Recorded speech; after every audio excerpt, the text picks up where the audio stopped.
One kid killing the parents is a bad seed. Two kids killing the parents is a bad family.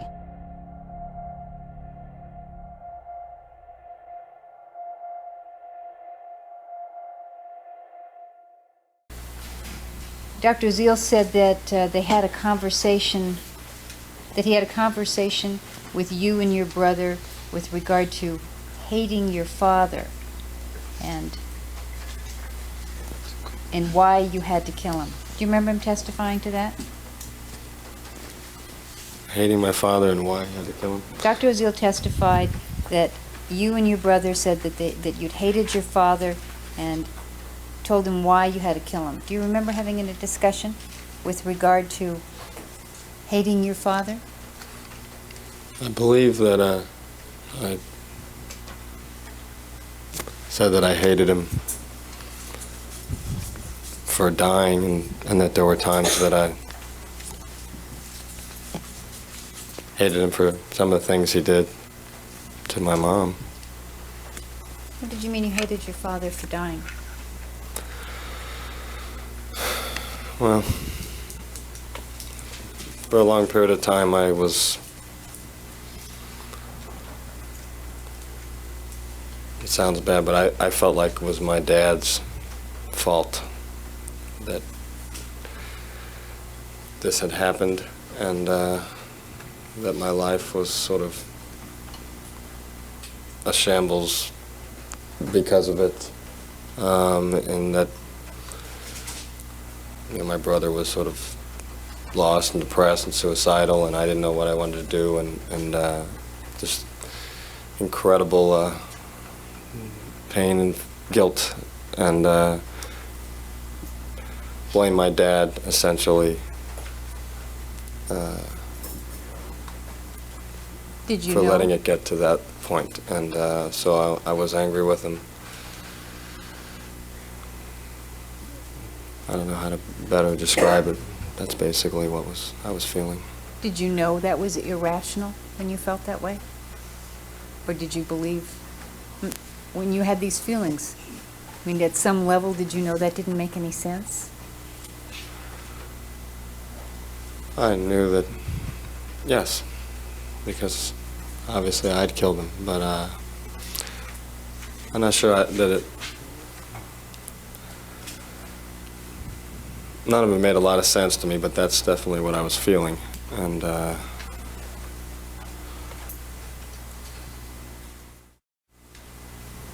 don't know how else to describe it. Did you think your life was better or worse after your parents died? It was much worse to me. I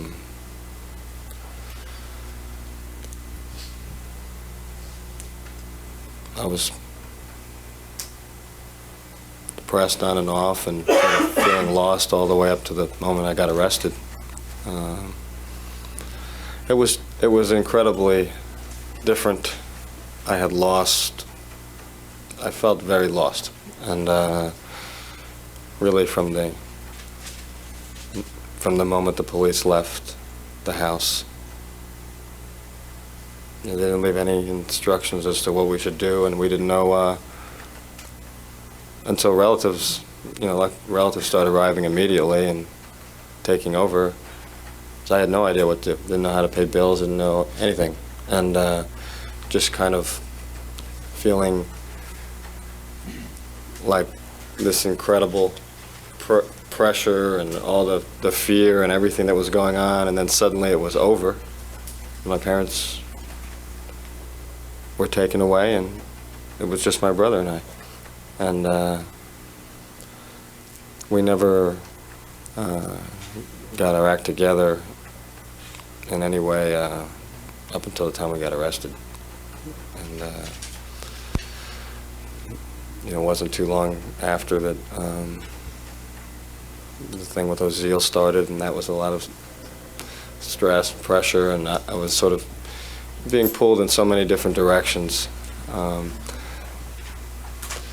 You wish you could go back to just being at the condo and at school and everything the same as it was, although had not been great. It had been better than it had ever been for me, at least in my life. On the other hand, my brother's situation was not tolerable, and his life was a wreck. So for him, maybe it was better, although it certainly didn't seem like it. You say it didn't seem like it, you mean because of how he acted? Yes. How did he act? After your parents died, how did your brother act? Suicidal, depressed, crying on and off.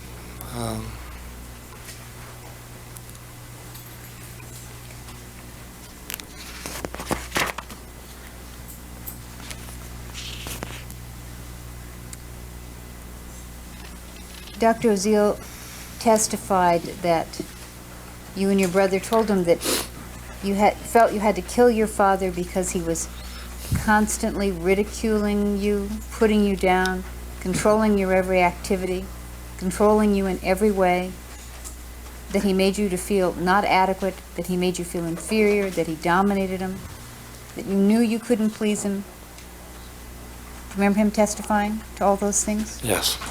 And were those things discussed with Dr. Oziel? Yes. And did you volunteer that information, or did your brother, or where did it come from? We all talked about it, but those were things that Oziel felt he knew well, and could talk about at length, and did. And essentially, I agreed with him that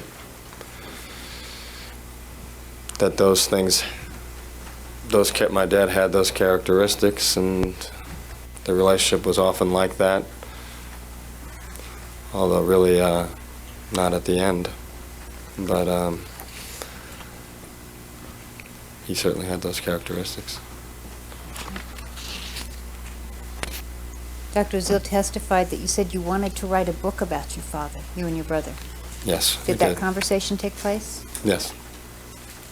Did you tell him? Did you and your brother tell him you wanted to write a book about him? Yes. And did you want to? Yes. Why? My brother and I talked about the fact that my dad was, we were trying, the family was completely focused on the good things I remembered about my parents, especially my dad, with the success and the sort of rags to riches story. And there was a lot of pain and feeling from my grandmother there, and I was getting the sense in the community that this was sort of a loss for the Cuban community, that he would have gone on to be senator and this greatness. And my brother and I talked about making a book that would be about all the great things he had achieved, and that everybody would appreciate that, and I thought that would be a great idea, so I wanted to do that. Why did you want to write a book praising your dad after the things he had done to you?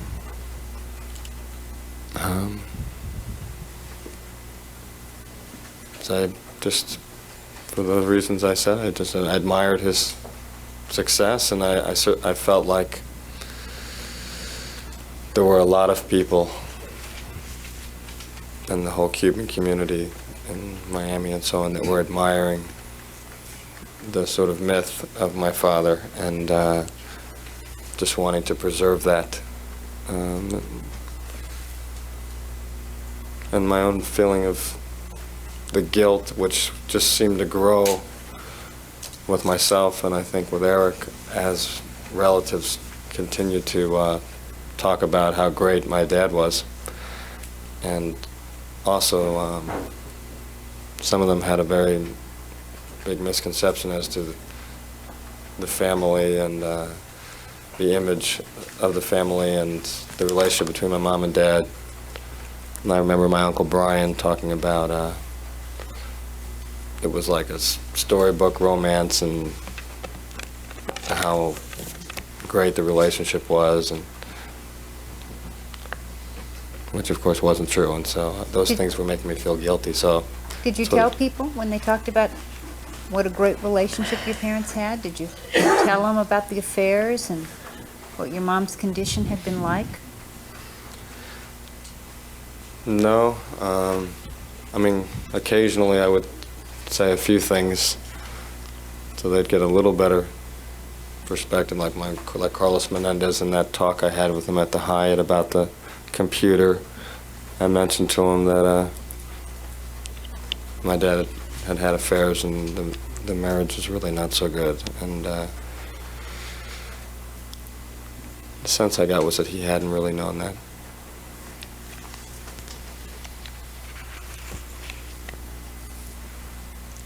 You told us that there had been this discussion by Dr. Oziel that your mother was suicidal and that what you had done was really putting her out of her misery. Remember Dr. Oziel testifying about that? Well, I believe he said that we had done her a favor. Was that what you said or Erik said, or is that what Dr. Oziel said? No, that's what he said. I never said that, and but it did make Erik feel better, and so I agreed. And I guess there might have been some further discussion that putting her out of her misery or something like that. I don't. It's possible. Dr. Oziel also testified that you said that the reason that she was killed is because she was a witness, and you couldn't think of any way to kill your father without killing her. Do you remember him testifying to that? Yes. Did either you or your brother ever say that? No. We didn't say that, and that doesn't make any sense. Why doesn't it make any sense?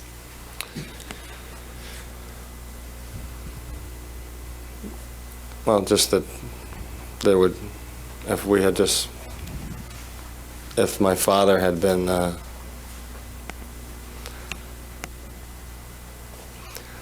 just the statement that there would be no way to kill my father without killing my mother, it really doesn't make any sense because my dad traveled constantly and I was with him alone in New Jersey all the time and alone with him many different places on the way to tennis practices and different things. And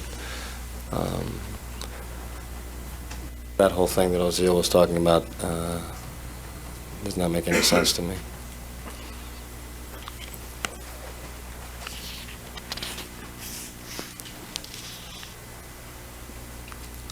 Dr. Oziel said that you had told him that you had this perfect plan that you couldn't deviate from. Do you remember him testifying to that? Yes. Did you tell him you had this perfect plan? No. Did you have a plan? No. And we never discussed with Oziel anything surrounding what happened or what happened as far as the details of it or any of that. And in fact, the only thing we discussed was some of the aftermath and just sort of how completely chaotic it was and how we had expected to get caught and go to jail or the police would arrest us, and that had not happened. And him sort of agreeing. So when you saw him on October 31st and then you were there with your brother on November 2nd, you didn't discuss any details of how your parents had actually died. Is that correct? No. This was all of the session directed at figuring out the reasons why it had happened rather than how it had happened? Right. He was trying to figure out, he was sort of fishing for and trying to figure out the reasons why, since my brother had told him he didn't know why, and I was not helping and saying I didn't know why either. And he felt that he could figure it out, and basically that's what we were talking about. And I didn't feel that I could, if we got anywhere near the details, we would have to tell him why and the issues, and we weren't going to do that. So we just stayed away from it completely. And I just told him I didn't want to talk about it when whenever he would bring it up, and so he really wouldn't bring it up to. Occasionally he would want to get a better sense, maybe he could figure out why, and I would say that it made me very sad, and that I did not want to talk about what happened, and he accepted that. Dr. Oziel testified that that Erik said that he had noticed that your mother was getting very nervous and agitated shortly before she died, and began locking doors. And do you remember any sort of discussion about what your mother's condition was right before they died? I don't remember that. Do you remember talking about what her behavior was during that period of time? Or do you remember? I don't. Not when I was there. I don't remember that.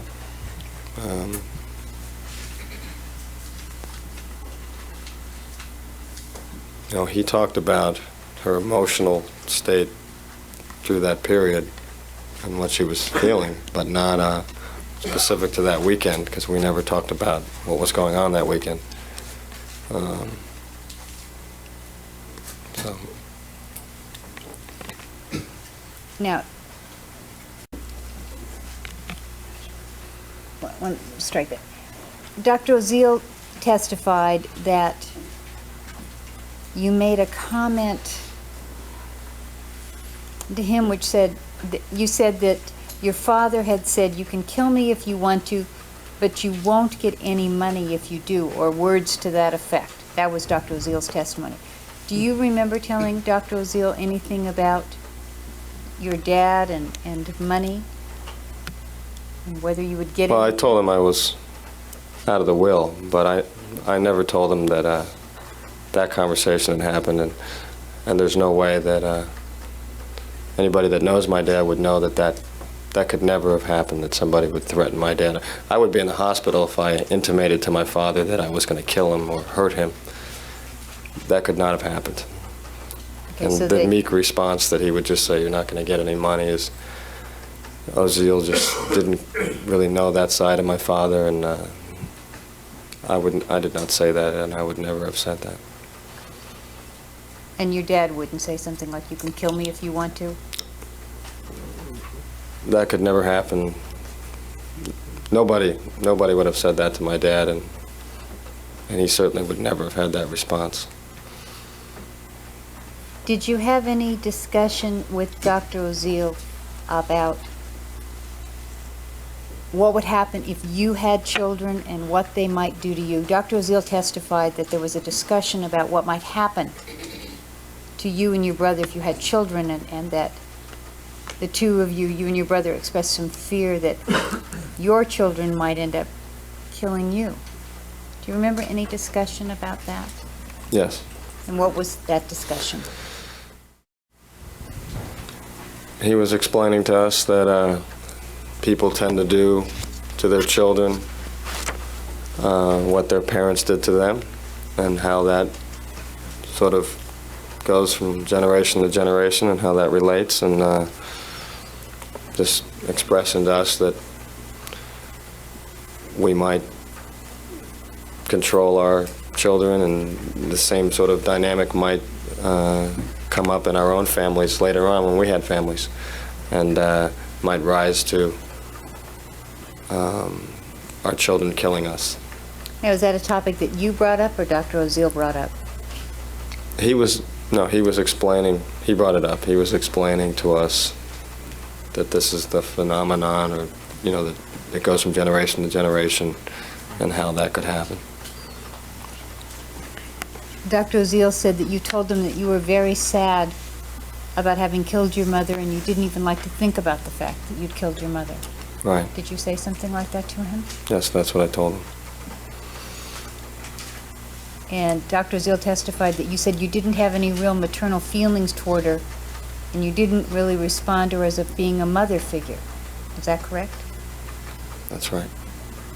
And he said that you told him that you saw her as a pitiful person, somebody who was completely dominated by the father, and that she had a lot of potential. Did you tell him that?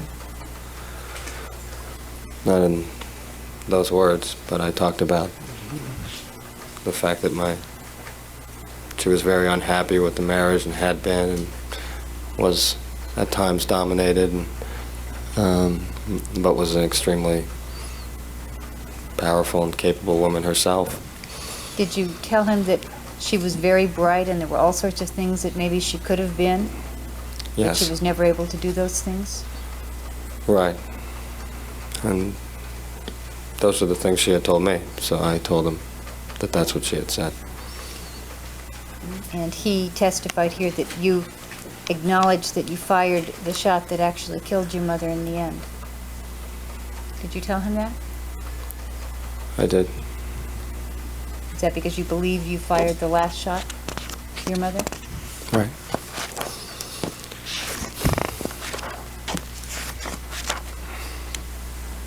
Do you know if she would have lived or not if you hadn't fired that shot? My brother and I felt that she wouldn't have lived regardless. That Is that from what you heard here in court, or is that what you knew the night you fired the shot? The night you fired the shot, did you know what condition she was in? no, but we talked about it afterwards, and we felt. Dr. Oziel said that he had talked to you about whether the two of you had killed your parents for the money. Did you talk to him about that? Could you say that again? Yes. Dr. Oziel testified that you discussed with him whether you killed your parents for the money or not. That we discussed with him whether we had done for the money or not? Yes. Was there any But- discussion of that nature? Yes, I told him that we were out of the will, and he seemed very involved with the financial aspect with the estate and everything, and there was one moment when he tried to say that, I basically asked if that had something to do with it, and I told him that, And when you that I say- knew. Excuse me, could he finish? I'm sorry, go ahead. Just about that part, I knew that it had not been for money. You said that he showed some interest in the estate, in the financial matters. Is that correct? Yes. When had he first shown some interest in the financial aspect of the situation? From the very beginning, when he came over shortly after my parents died at the hotel. Did he spend a great deal of time at the hotel and around you right after your parents died? Yes. And what was he doing during that time? Giving advice. What kind of advice? Well, just saying that he was there. When he was saying he was there if we needed him, we wanted to come to him for therapy, which we did not. But he was helping us find a lawyer that could handle the probate and giving us suggestions. And I guess he seemed to say he was a big businessman and knew lots of different lawyers, and he could help us with regards to that. And I believe that he did give us some suggestions. Did he seem to be interested in how much money you were going to get? I don't know at that time if he asked. We did have some discussions as to the problems with the estate, and that it would be very complicated since my dad basically didn't pay taxes and for several years, so he felt that we needed to get a big-time lawyer to handle it, and it revolved around that. So I'm not sure if figures came up, because I didn't really know the figures at that point. Did he seem to want to be involved in your financial future? Yes. In- Certainly later on in the session, he wanted to. And how did he express that interest? Well, he said that he was under a tremendous amount of stress since my brother had come to him, and that he couldn't sleep, and that he was going to have problems working in the same way, But this was, very heavy burden for him. And that we were going to be getting all this money, and, he was a good businessman. He showed us in his business cards, and that he could be helpful if I was going off to school and investing the money, and that he had ideas, and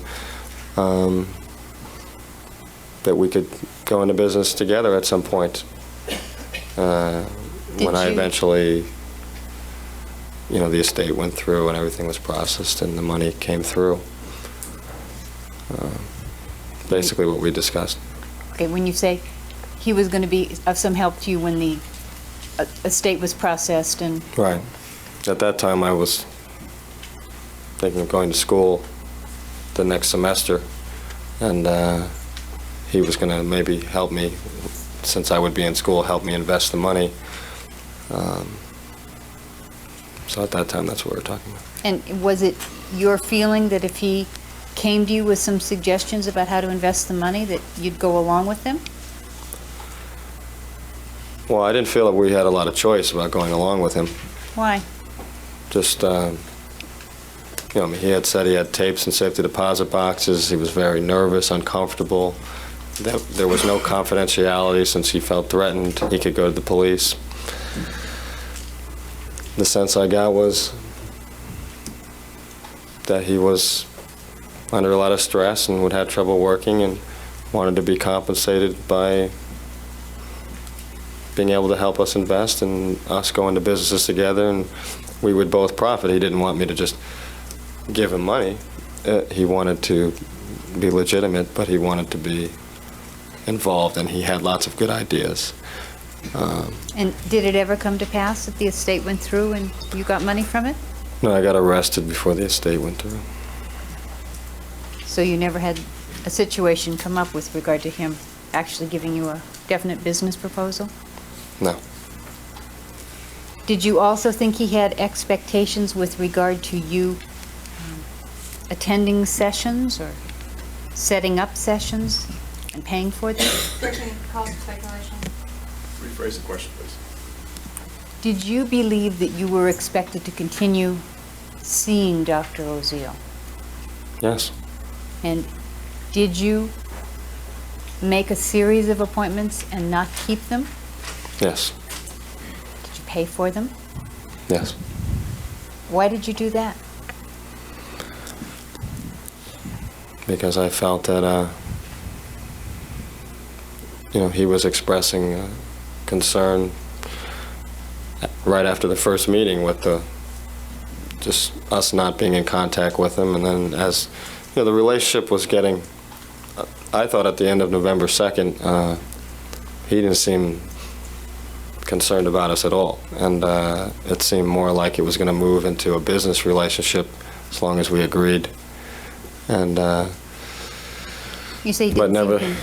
When you say he didn't seem concerned, are you talking about his fear level, or? Yeah, he didn't. Yeah, he was saying that he felt threatened before, and he had made that joke about us planning to kill him, and so I felt like he was no longer afraid. Okay, so that's what you thought on November 2nd. Right.